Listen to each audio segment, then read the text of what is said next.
there is other documents it's supporting documents that will be available.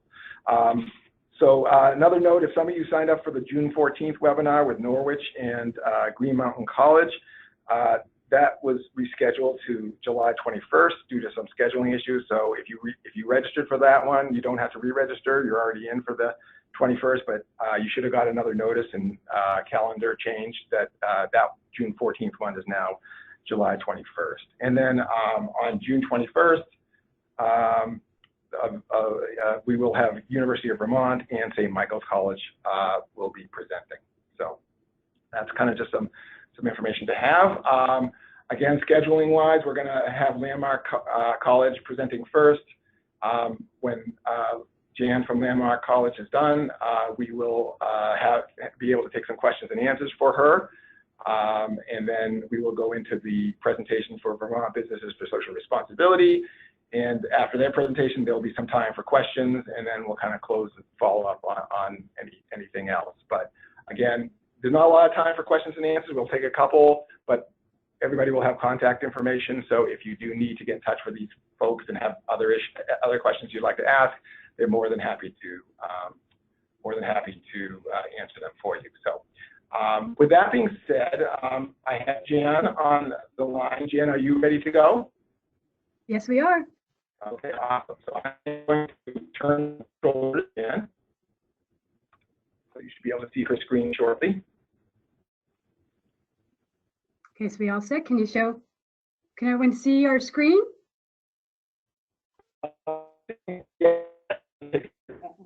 Hello? Hello?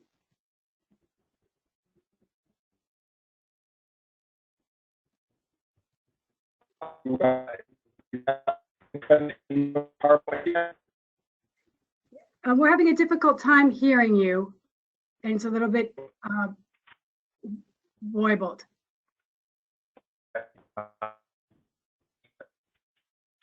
Are we there? Can you see us? Hear us? Oh boy. Okay, so when we hear you, it's not very clear. Okay, you can go ahead. You can go ahead and start the presentation. Okay. Okay, but when you hear us, is it clear? Yes, it is. Okay, great. All right. Thank you. If anybody can hear well, please just make note in the questions box. Okay. All right. Okay, go ahead, Jan. All right. Thank you. Okay, good afternoon. Hey, everyone. Thanks for taking the time to listen to us. My name is Ellen Keekly. I'm the Associate Academic Dean here at Landmark and the Dean of the School of Education and Social Sciences. And I'm Jan Copeland. I'm the Director of Career Services at Landmark College. So my role here today is really to give you a good sense of Landmark College and our students and what they have to offer you. And let me tell you that it is something tremendous. And I hope that you agree with me by the time I've done my portion of today. I'll take about 10 minutes just to run you through some details about Landmark College and connect with your various employment practices. So first I want to say that Landmark was established in 1985, and we first started as a school for high potential dyslexic students. And that's really important to hold on to, that all of our students here really have a high potential for academic success, and they're really motivated for career development and to earn their college degrees. Since 1985, we've really grown, and we're now providing services to students who learn differently, which also includes students with ADHD and students on the autism spectrum. So there's a real wide range of learning differences, and what that means is a wide range of learning uniqueness and talent here at the college. Our methodology in research is a best practice model, and we have faculty researchers and a whole division that's devoted to research, so that we're continually testing out our theories and how well it works with our students, and our students are also actively engaged in that particular enterprise. Our vision, we've really renewed that in the last few years. We're focusing much more on the STEM fields, which, as you all know, many colleges and universities are doing, and it's really an area in the employment industry that is looking for really strong talent. We've launched online learning and entrepreneurship activities through a variety of methods, and we're a college that offers 2- and 4-year degrees. We do have a collaboration with Marlborough College Graduate Center and with our research institute, where we're able to provide professional certifications. So just a few points that I want to highlight, and I'm not going to go through every item on this list that you're seeing, because I want to make sure that we have enough time to really get to the internships and career development that Jan's going to talk about. But you can see as you scan your eye that we've really, in the last several years, made a concerted effort to move out beyond our campus walls and really connect with the community. The 6 College Collaborative has been really a tremendous boon to what we're doing. That's a public and private coalition of area colleges that you probably, some of you already know about, I'm sure. And really the mission is to coordinate across campuses to support students in the areas of career and employment opportunities. It also allows students to take courses at other campuses, and that really enriches their experience. We're engaged in several grants that provide us the opportunity to support students in entrepreneurship, to develop economic and business practices, to really spend time in the area of career readiness and developing strategies and curriculum for that in connection to folks outside the campus. We're actively engaged in multiple National Science Foundation grants. And we also provide opportunities for students from middle school beyond graduation. So we've got a wide range of age that we are really trying to support. We have dual enrollment opportunities with the local supervisory unions, and that is something that has really been a particular satisfaction for me to see, as somebody who grew up in this area, to see our connection to the Brattleboro Union High School, Bellows Falls High School, and other area high schools. But most exciting right now is that we've, because we're about to embark on it, that we've been awarded a Davis Educational Foundation grant to support our writing project and approach. And that is, again, something else that's going to help us move beyond our particular curriculum and help support other colleges. And we all know as employers that we want students who can write well. As you can see here, we offer 3 bachelor's degrees. We were for a long time a college that just offered associate degrees. In 2012, we had our first bachelor degree approved. That was the Bachelor of Arts in Liberal Studies. And you can see that we now have 2 more as well, Studio Arts and Computer Science. This gives us a wide range of ability to support students who are interested in the liberal arts, but also have particular talents in studio arts and computer science, which are, again, 2 areas, studio arts and computer science, where in this area there are some employment opportunities. As any college, we have minors as well. The associate degrees that we have focus on business liberal studies, again, computer science and life sciences. If you come to campus at any point, and we invite you, you'll see the new STEM building, which is really tremendous. It's allowed us to develop our offerings in that degree. And again, you can see on the screen that we have multiple concentrations. Jan and I thought this was important to highlight for a couple of reasons. One is that as employers out there, we want you to see how students are developing in their academic backgrounds. And you'll see it's a wide range of disciplines that students are able to concentrate in or achieve a minor in. And we really, in our internship programming, we really are actively trying to help students progress in those areas by having the internship out in the field that will support their learning of that, and that they can also bring to the employment a background and help, support how the employer is growing as well.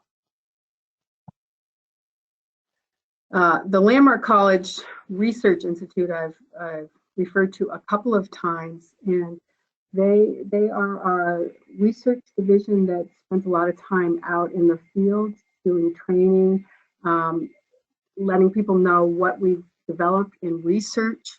We have a summer institute where a lot of local educators come, and all of that is focused around really helping the world understand what it means to be a person who learns differently, what are the unique talents and strengths, what are ways in which to work with that particular area of our population, and really to promote the idea of social justice, actually, and self-advocacy for our students.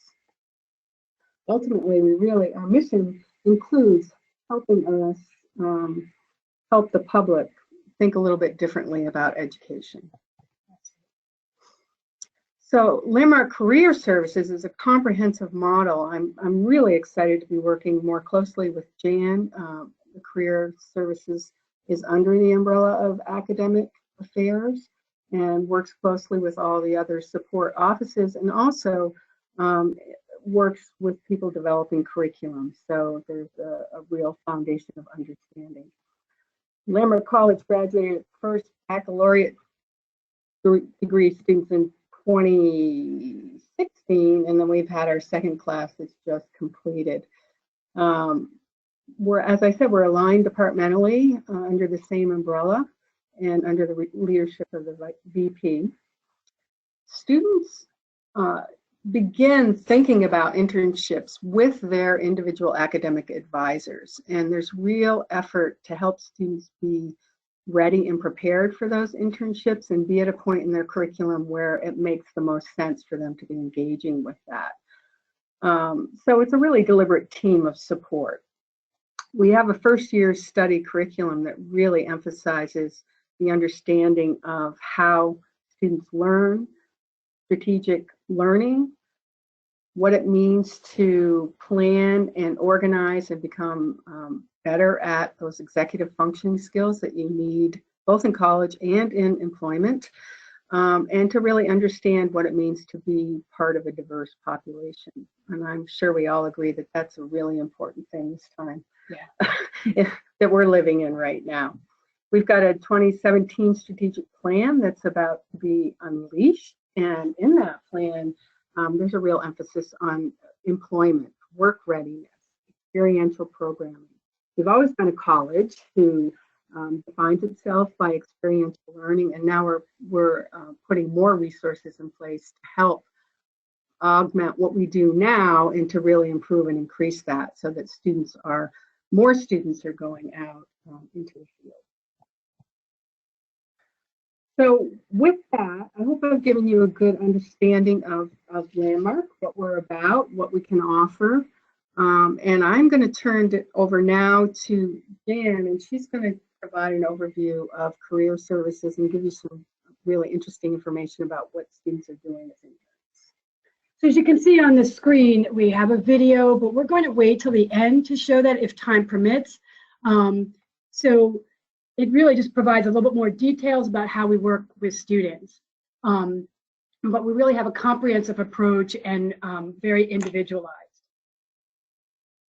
So as part of, as you've seen already in the presentation, Landmark has a real tradition of pioneering and a very innovative spirit. And our office just is following that tradition. And this fall, we launched a new initiative called Landmark College Works, which has is definitely a reflection of our investment in our students and the knowledge that we've gained in working with them since the program really started to take off.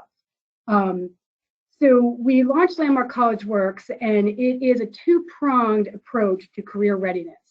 We're really excited about the momentum and the success of the program, and really just being able to be involved in a comprehensive employment program has been very rewarding. The program provides opportunities for progression for our students, and they can really map out where they want to be by the time they're leaving the four walls of Landmark College. And we really have seen some positive outcomes, even just in 1 year. Students are showing greater confidence and greater preparation for not only internships, but the professional world. Logistically, the way it works is our college posts all the campus employment opportunities, our office, excuse me, posts all the employment opportunities. They funnel through our office. It gives us an awareness of who on campus is hiring and what sort of criteria they're looking for. So we can guide students through that process and really point them to where they need to go when they're looking for certain opportunities. It also includes an employment fair that we run in the fall, where the hiring supervisors are there. The students can meet them and see job descriptions. And what I love about it is it really provides a real world, it simulates what happens in the real world. When they leave their landmark environment and they step out into the world of work, they have already experienced the process for applying and demonstrating their skills.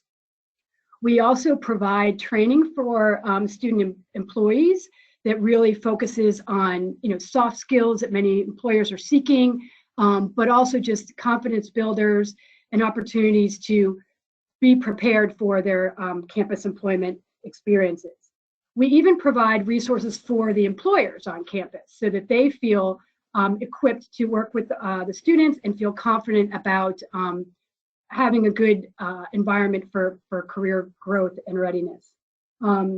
All of our students receive performance evaluations at the end of their semester, which we designed based on the NACE, N-A-C-E, the National Associations for Colleges and Employers best practices. And so they get those evaluations at the end of their work term. And we also, in doing those evaluations, we request that the employers provide a little interview for the students so they can get feedback verbally about their work performance, with an overarching goal of having the students see the connection between academics and the workplace and vice versa. What sort of strides are they making in the workplace that they can bring back to their classroom learning or their strategies for approaching an assignment? The ERE, as we refer to it, the employment readiness experience, is a prong of that new initiative. And it's a classroom experience in the morning in Jan term, and then a work experience on site in the afternoon. And it really couples those two things and provides opportunity for reflection and processing of what it's like to be in the workforce.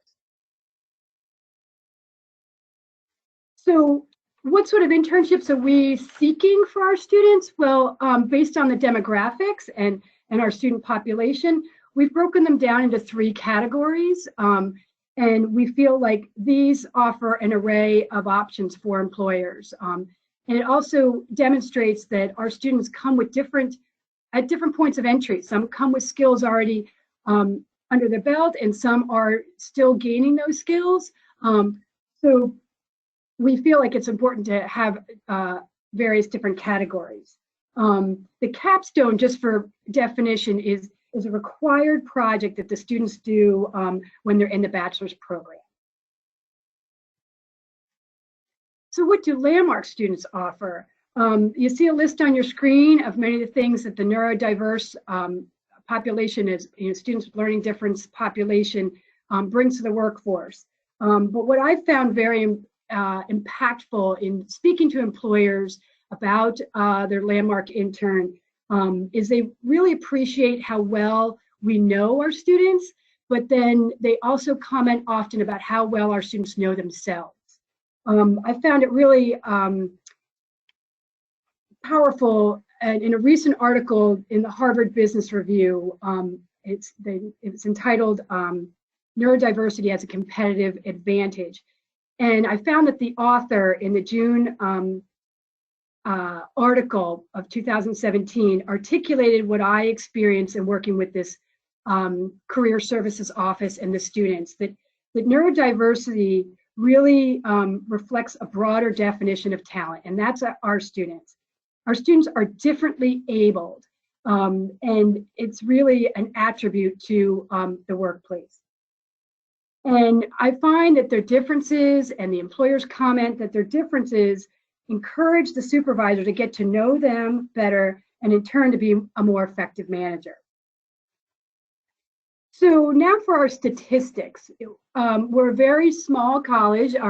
Just in case you're not aware, our enrollment is anywhere between 450 and 500 students. So you'll see that our placements are at 53, which for me, having been with the program since its launch, is a very exciting statistic. But I wanted to point out is really the qualitative aspect of that. 53 may seem like a small number compared to University of Vermont. However, for us, this is huge because of the population that we're working with and the students and all that they're working on in their journey at Landmark. So when you look at the rate of growth, that we went from 3 to 13, we're very excited. And as I said, the qualitative aspects are what really speak volumes.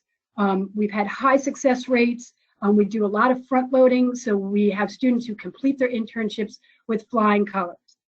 And as you can see, we're placing students in an array of sectors. They're multi-talented, and they are really very diverse in their ability. Our ratio, majority of our internships are paid opportunities, and this is based on a philosophical belief about internships. We really believe that our students should be paid. However, we do have some that are unpaid, but we always emphasize the importance of them being credit-bearing experience. That's how we refer to an internship, is that it is a credit-bearing experience. One of the exciting things about our growth in our program is what has manifested in pretty powerful partnerships. So one of our most exciting ones is Hasbro. We placed 2 interns there last summer and have 4 there this summer, and they are doing the real deal. I mean, we have students who are creating videos. They're working in their photo studios. One is working in cybersecurity this summer. So we're very excited about the real life opportunities these students are being provided by these partnerships, not only at Hasbro, but in the lab and in the various different schools listed. Part of those partnerships are structured by MOUs. We really believe in having policies and providing guidelines and tools and supports for the employers who are hiring our students. The process is very much like the real world. They apply by cover letter, a cover letter and resume. But we also encourage students to do a mock interview to just really be able to convey their abilities and their talents appropriately with preparation before they interview with the employer. We require that the employer sign a contract, which really guides the process, but also helps the student to realize, that this is the real deal. Our internships are typically, 12 to 15 weeks, but we have had ones that are shorter. And we also support the internship process with an internship course that the students are required to enroll in, which provides support and also ensures that the learning outcomes are reached. So at this point in the presentation, we wanted to make sure that we opened up the floor for some questions about all this information we just presented to you in a short period of time. So do we have some questions? Sure. Yeah, so if, Jen, can you hear me okay now? Is my audio any better? Much better, thank you so much. Okay, it might just be our voice over IP phones or something. So if anybody does have any questions, you can write them in the question box, as I think some of you have already kind of wrote in there about the audio. So if you do have any questions for the folks at Landmark, please do ask at this time. While we're waiting for hopefully some questions to come in, I want to do just a real quick poll of everybody here and kind of your experience with working with internships. So kind of get a gauge on how many people who have sort of hire an intern or know the process. So if you could just let us know, kind of gauge the crowd, if you have hired an intern here at the state of Vermont, and we can, get a better idea of sort of your familiarity with the process. I'll give you about a minute.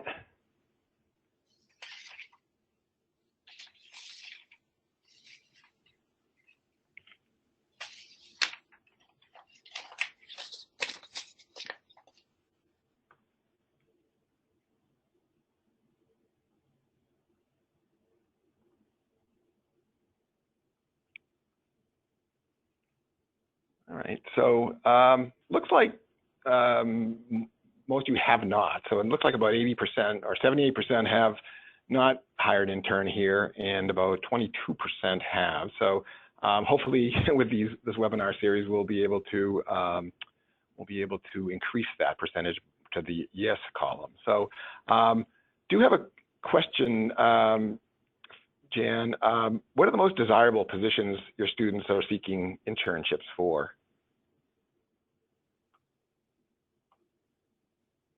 It's interesting, Bill, because we find that, again, based on our demographics, there's a whole array. I mean, as you can see with the sectors that we provide the statistics for, there's really an array of their interests. So I couldn't really pinpoint it to a particular industry or job description that they're seeking based on my experience in working with many. I mean, my caseload is sometimes as close to 100, and they're all over, a whole array. Is that too vague of a response? I mean, there's some that are really seeking, very structured office environment, and some want to be a little bit more out in the field. A lot of, I'd say the overarching goal, and that's why we've created the ERE, is they want work experience. They want to be in the workplace. They want professional skill development opportunities, and are willing to take, whatever, they're willing to really expose themselves to that in an array of offerings. Okay, awesome. No, that's a great response. I mean, I think it leaves it wide open. So another great question is, someone was wondering if there are any special considerations for managers taking on a landmark intern. No, I mean, what we do is, just being aware of, the fact that Landmark is a college for students who learn differently. All of our students have some learning difference, but what we do is my office provides tools and supports to the employer, but also we really coach the student on being able to talk about their learning differences and for them to convey what sort of accommodations they may need, if in fact they need them. It all depends on how structured the internship is and the work environment. For example, if they're in a cubicle and there's 12 other desks around them, they may ask to be able to wear earphones, or they may ask to be work in a little bit of a quieter environment. But we really coach them on conveying those needs. Okay, excellent. And we are bumping up close to 1:30, but there was one more question, if you could answer, is are logistics and transportation ever an issue for summer internships? Depending on where they are,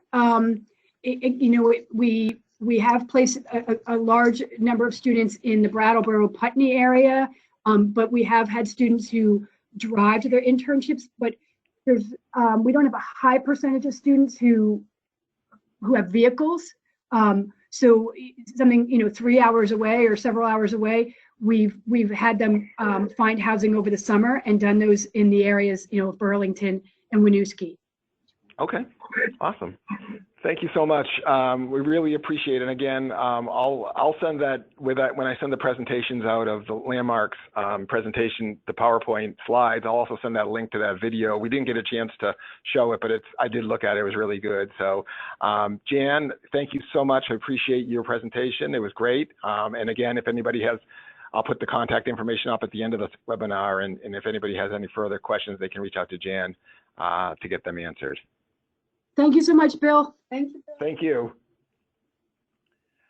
All right, so next up we have Roxanne from Vermont Businesses for Social Responsibility, and while they're not a college, they are very heavily involved in finding great internships for people around the area, and they do some great stuff. So Roxanne is here. Roxanne, can you hear me? I can, thank you. Oh, okay, great. Thank you for joining. So I am going to turn the presentation over to you if you are ready, and you can kind of get started on your portion, and we'll have a Q&A after your presentation's done. Okay. Sounds great. Thank you, Bill. Thank you. So good afternoon, everyone. My name is Roxanne Vogt, and I am with the Vermont Intern Program. And the Vermont Intern Program is a program of Vermont Businesses for Social Responsibility that receives funding from the Vermont Department of Labor through the Workforce Education and Training Fund. And we have been around since 2008. So just give me 1 second. Let me just move that over there. Okay, so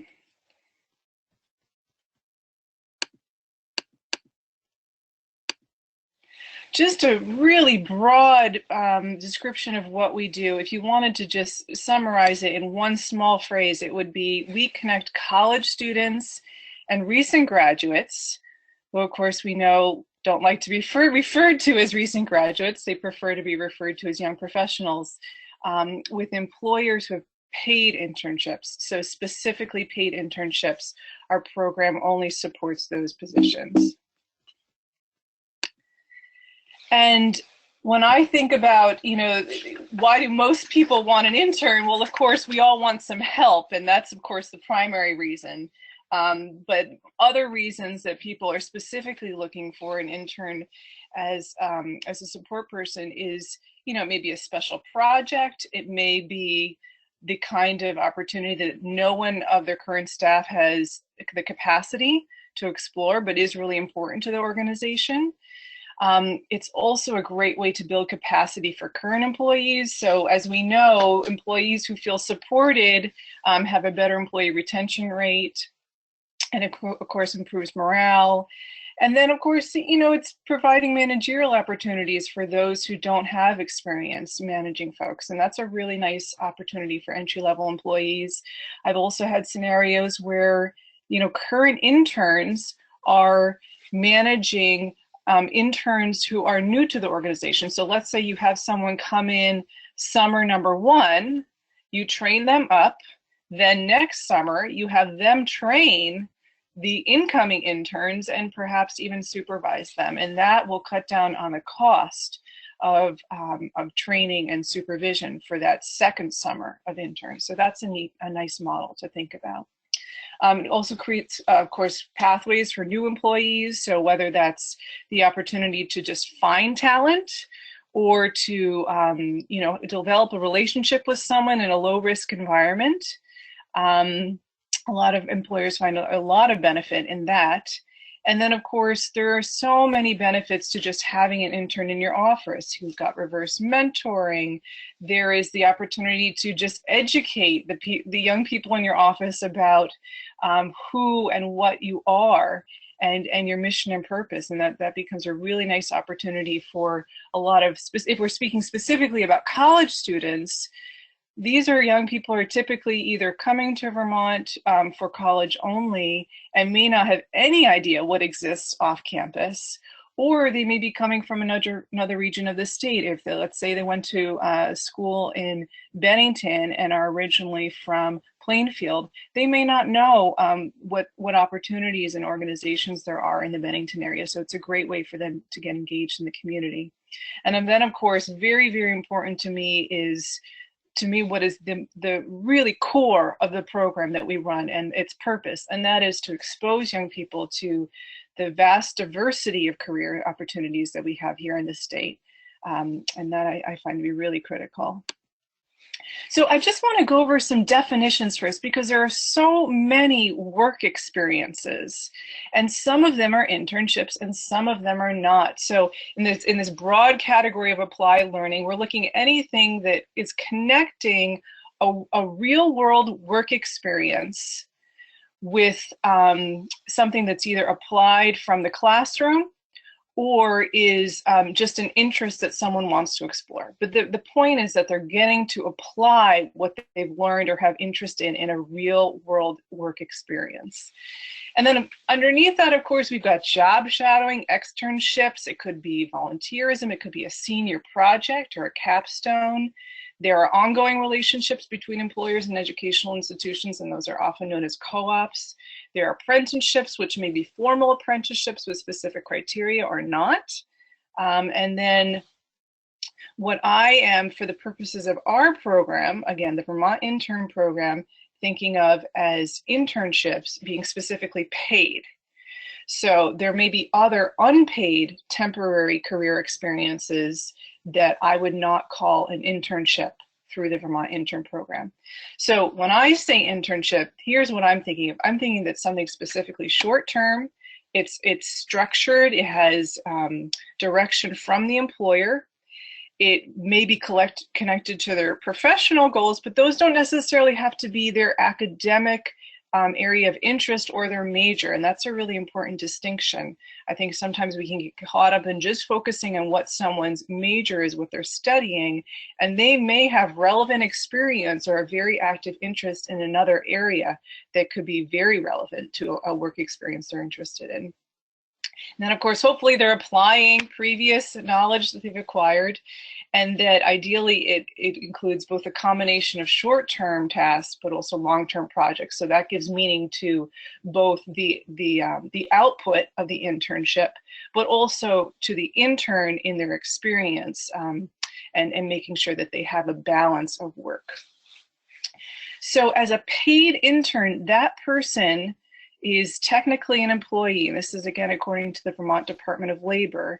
So as part of that, there is some considerations for compensation. So I will get to that later on, but just to be clear in this definition section, when I say an intern, I mean specifically a paid intern, and again that person is an employee. So here's how it works, and it's not linear.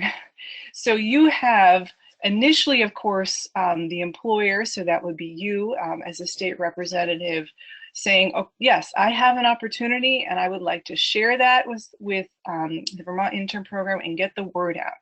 So that's happening, and I'll go through those steps in just a moment. And then shortly after, as soon as that position is posted, you have the applicant saying, yes, I'm interested, I see this is great, I want to apply, and they have their steps, which I'll go over. But those two things, once the process starts, there's a lot of overlap and it's not linear. And it can take, that's a frequently asked question, it can take anywhere from, less than 2 weeks, maybe in a week and a half, if you have a really attractive position and you're offering good compensation, and the area that it's located in is one that's not more than, I'm going to say, an hour away from a more urban environment. It doesn't have to be Burlington necessarily, but at least a small town that has a density of population, because that's going to obviously affect how many people are interested in applying and available for that position. So let's say you have that great scenario, you've got an attractive position, good compensation for the offer, and your location is within those parameters. Week and a half, 2 weeks, that could be very realistic. It could also take up to 3 months if you don't have any of those factors. Time of year is also a consideration. If you're looking to offer a position outside of the traditional sort of fall, spring, and summer semesters. Now, not every school is going to have that structure of fall, spring, summer. And of course, not all interns are college students. But the program that the audience that we serve is primarily college students and recent graduates, I will call them.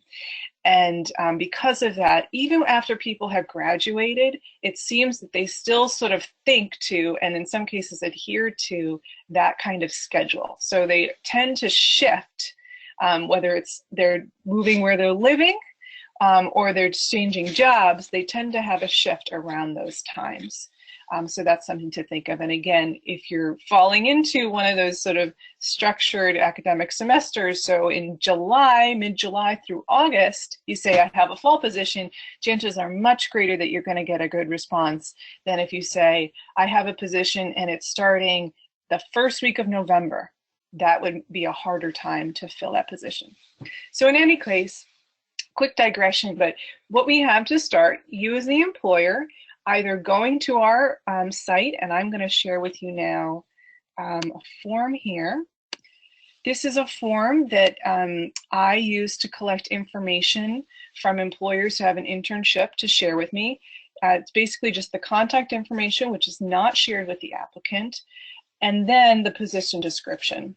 I also have some prompts in here that help people to create a position description that is competitive and also will answer the questions that applicants tend to have about these positions. The more information you can provide, the better the chance that you're going to get a nice diverse pool of high quality applicants. And I also have some prompts in here for the qualities of positions that millennials are typically looking for. Now, I should clarify, not all intern applicants are millennials, but certainly working with the current college student and recent graduate demographic, there still is a large percentage of them that are. So for that audience, these factors have been demonstrated as being really important. And it's nice to be able to say as the employer, look, I can offer that. And that makes your position much more attractive. So we've had great success with incorporating that as an option. And then also giving people the chance to expand upon their work culture environment, which is really a high priority for millennials in particular.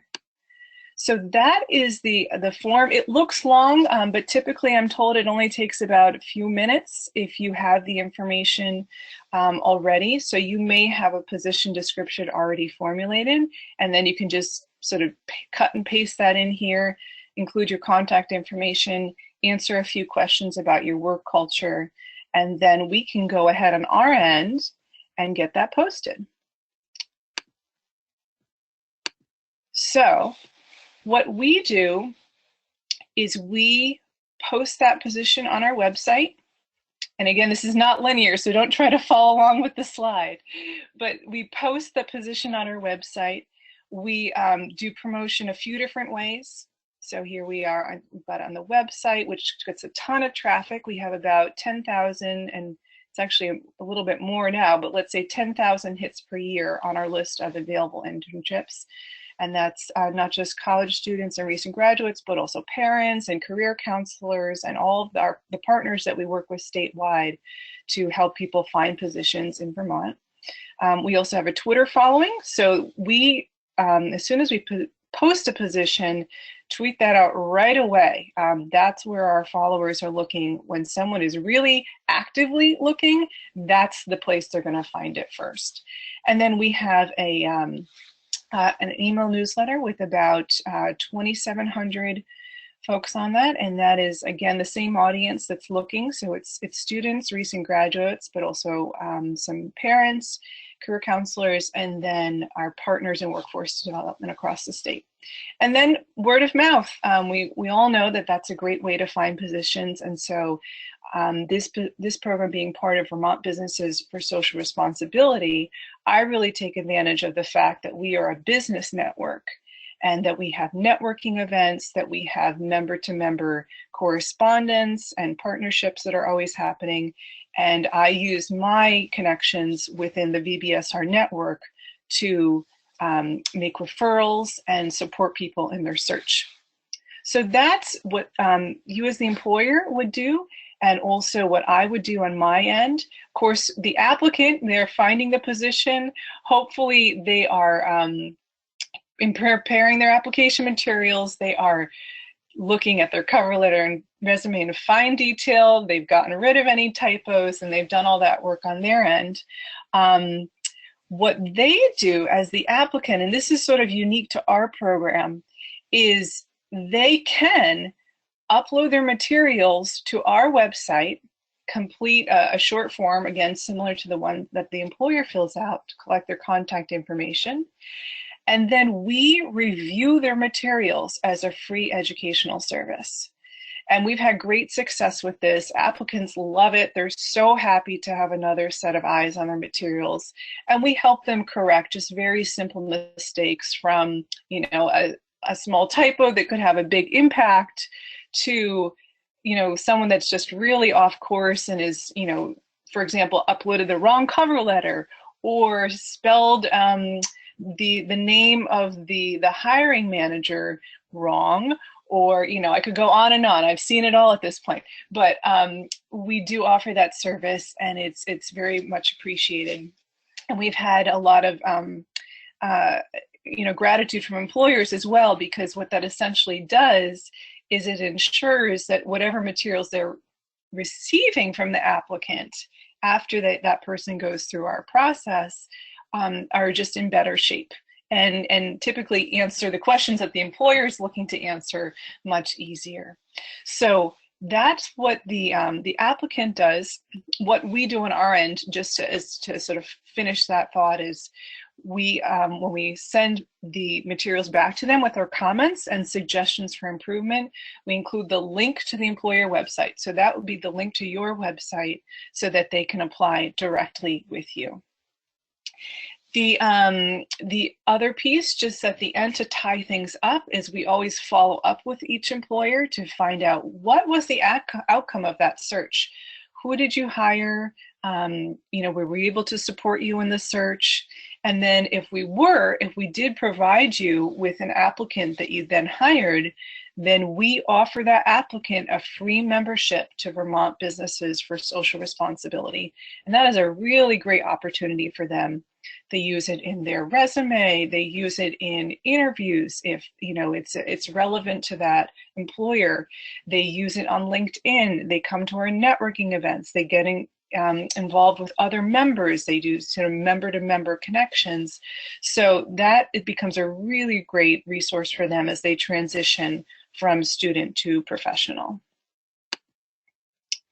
So all employers who participate in our program receive direct support from our office, and that would be me with support from a part-time intern. So of course I have an intern, and they do a great job and help me out quite a bit.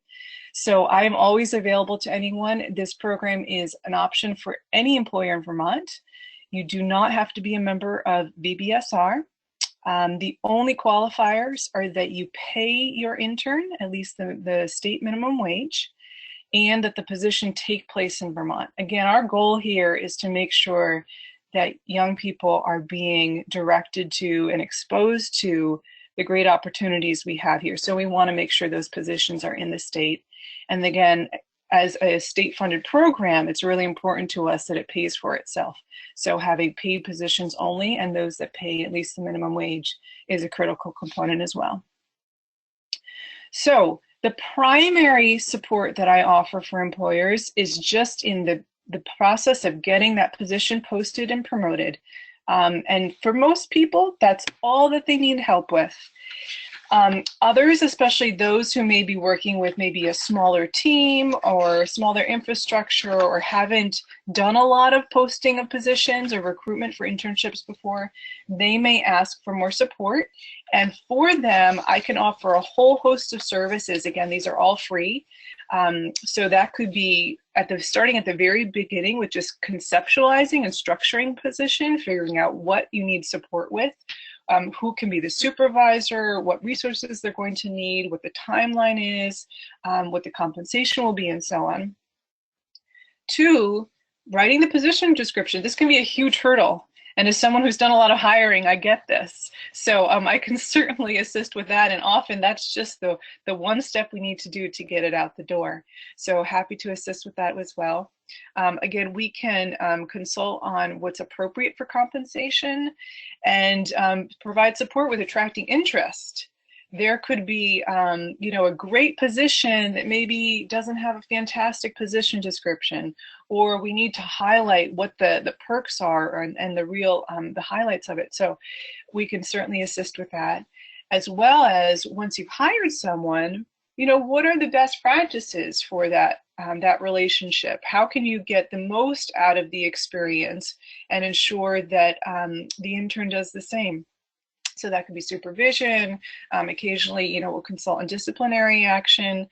And also, you know, with regards to paid internships, what the responsibilities are the employer with regards to a total compensation package, you know, payroll taxes, unemployment, and so on. And again, I'll address that in detail later. But full suite of services here. And while most people are happy to just get the support with getting the position up and out to the world and receiving promotion about it, we can certainly support with soup to nuts here as well. So similarly, any applicant who goes to our program gets support with the application process. Sometimes it's just navigating, you know, how do I go? Which materials am I sending? To whom? What is their address? You know, how should I address them? And so on. Two, as I mentioned, we offer that free service to review application materials and give feedback on them. And then, of course, we complement that with the opportunity to both find positions, but also grow as a professional through all of the events and trainings and so on that are offered through VBSR. And I also work with my partners, both, you know, at the educational institutions, businesses, workforce development professionals across the state, to make sure that that applicant pool, which again is about 2,600 people right now, maybe 2,500, that those folks are made aware when there are regional career fairs, when an employer is having an open house, when there's going to be a free workshop on your personal brand, and so on. Really want to make sure that this audience gains access to those opportunities as well. So when an intern gets an internship, they get support from our office throughout, and we have had interns who have taken advantage of that to say, you know, I have some questions here. I don't know how to navigate this relationship. Maybe their supervisor isn't that experienced. We can give them some nice tips to sort of prompt that person through what they should be doing, and so on. So lots of success with that. And then my favorite offer that we make is that each intern, again, gets a free membership to VBSR. And I discussed before the various ways people take advantage of that. I love to highlight our interns. So you'll have to forgive me. These are folks who were with us a few years ago, but I believe this was Kurt Echo at Stage 2 Planning Partners, and that is in Williston. And wonderful gal, but I'm going to forget her name. She was at the Echo Center. And this fellow I met with, and he was at the Central Vermont Economic Development Corporation when Sam Anderson was there. We were able to take a photographer out and just do some really informal photos, which they were then able to use for LinkedIn, which was really nice. So just briefly want to touch on why we believe firmly in the importance of only offering paid internships to our program. There's, of course, the Fair Labor Standards Act, which has requirements that, that any employer has to adhere to. But, you know, knowing that we're only talking about paid internships here, we see the value in that in being, you know, pretty complete here. For the intern, they are really getting an opportunity that's mimicking permanent employment, and that's very valuable. When they are not being paid, and you know, there are absolutely places for unpaid internships, but to highlight some of the pros for a paid internship, when an intern is getting paid, they feel that they are being valued. There's a very clear sort of expectation around, I do this work for this amount of time, therefore I get paid.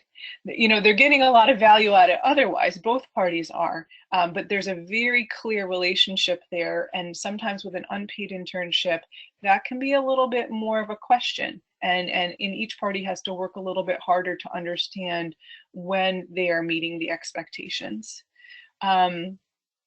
A paid intern also is contributing dollars to the tax base. And again, it's a state-supported program. That's really important to us, that we're self-sufficient. And then really important to VBSR is that a paid internship does not force that applicant to decide between a position that furthers their career and one that will pay them and helps them pay the bills. And that creates more of a scenario of equanimity and equal opportunity. And that's, we feel, very, very critical. So I said I would address the components of intern compensation. And again, as employees, this is no different than any other employee. But in general, it's going to consist of whatever the wages are. So that could be, it could be a one lump sum. It could also be an hourly wage, and that's more typical. So either a stipend or an hourly wage. You are likely going to have workers' compensation that'll need to be addressed. Typically, these positions are not very many hours. They're not, at least in most of the positions I've worked, they're not in high-risk fields for liability, and so the actual rate for workers' compensation tends to be very low. So if it's an office position, we know that that's really low. And then you would want to check if you are required to contribute to unemployment compensation or not, and if so, then that would be additional. That would be on top of the other pieces. Health insurance is applicable to some employers, but not most. And then general liability insurance, you would want to think about that. So those are some things to think about. You would want to coordinate with your HR manager to see what is required and what is not. And I can certainly support you with navigating that. But for most positions that I come across, if this is an office position, and let's say it's, $10 an hour, and they're working during a semester, it might only be 5 hours a week. And then that position is lasting for 14 weeks or so. The payroll taxes, workers' comp, and unemployment on top of that are not going to add up to much at all. So generally, it is not a great hardship for folks. A very frequently asked question for me is, what is typical? It really varies greatly depending on your location in the state and the sector.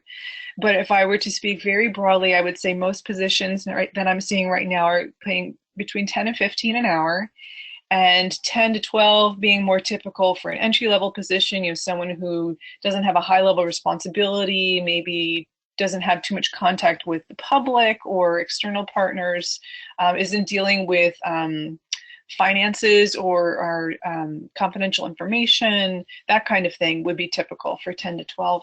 And then 12 to 15 being more appropriate if that position does require a higher level of responsibility or previous experience. I would add to that a recent graduate is probably going to be looking for the 12 to 15 range, and a graduate student is probably going to be looking around 15 or plus. Now, these are, again, very sort of broad categories here. If I'm thinking about, engineering, or someone who is doing, coding or programming, maybe high-level business or finance, they are probably going to be looking for much more than 15. It could be, easily 18 to 20. And that may sound high to us who would love to have something like that going out of college, but that is very typical now. So that is just what I wanted to share about the program and how it works. Hey, Roxanne. Yeah, go ahead. Sorry, we're up against the 2 o'clock hour, so I didn't. Oh, we are. Yeah, we are. Okay.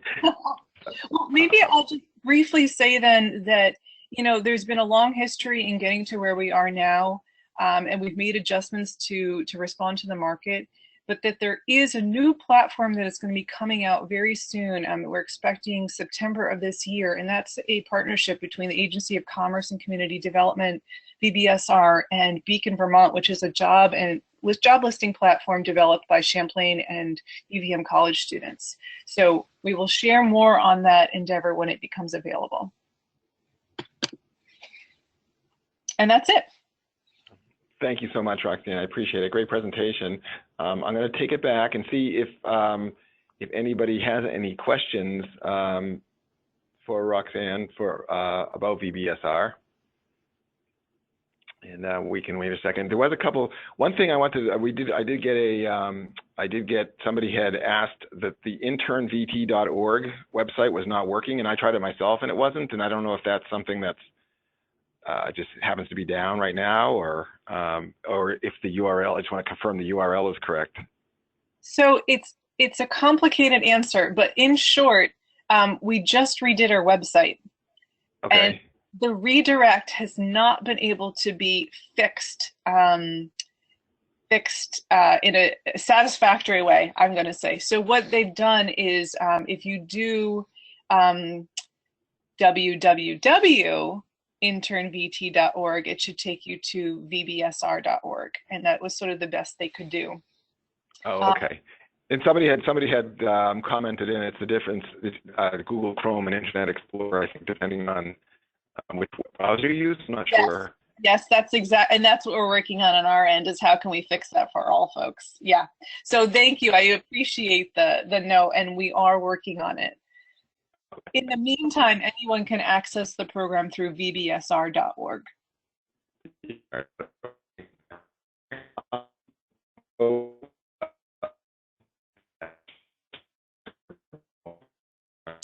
You know what, Bill? I can't hear you at all. It's sort of gobbledygook.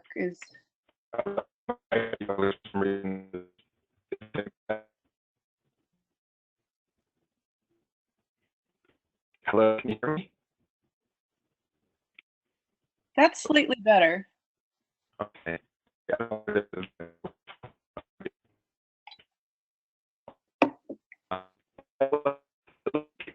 That is all questions for now. So thank you, and I really appreciate your presentation again to everybody. If you can hear me, the presentation will be recorded and will be uploaded on the site, DHR site, and I will send the presentation information out to everybody who attended. And here's some of the contact information if you do need to get in touch with any of the presenters today. Okay? All right. Thank you. Thank you, Roxanne. Thank you, everybody. Take care. Bye-bye.